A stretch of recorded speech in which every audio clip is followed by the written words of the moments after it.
Hi, Emilet. While watching the video, did any of the places look familiar to you, or have you ever visited any? No, none of them, but they all seem very interesting, and there were some of them that I would definitely like to visit sometime. What about you?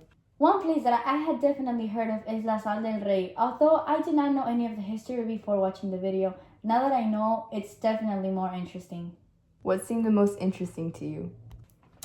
A lot of things, some of them being that it formed when the climate was drier and windier. In my head, I thought it had formed when it was cold since the salt kind of gives that effect of snow, but it's not.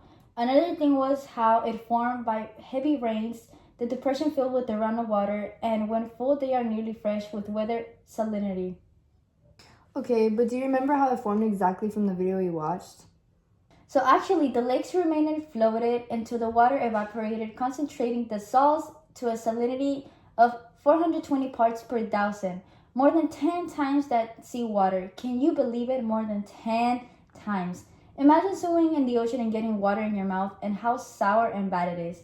Now imagine if you got water from here in your mouth. It would be bad.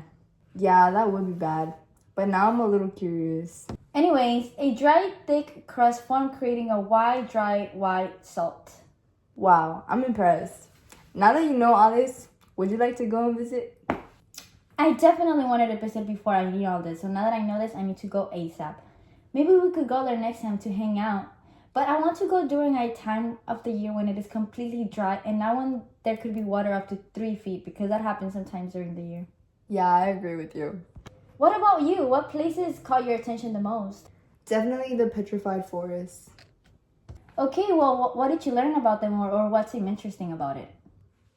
I thought it was interesting how there are 3 to 10 thick layers of revering cables and pebbles, and how some of the larger sizes of the cables indicate they were transported by a higher energy, which in my surprise was the Rio Grande River. Wow, that was definitely a surprise for me too. Also, before watching this video, I didn't know what an erosion was or how they're formed. But about this place, it was interesting to know how an erosion formed an unconformity surface representing a 22 million year gap. That's an insane amount of time, dude. It's definitely a long history. Yes, the most interesting thing to me though was learning that all these places are in Texas and how I had no clue about them and how close they are to us. I really thought the Rio Grande Valley was boring until now. I love learning about all these different new places and I definitely want to check them out. Me too.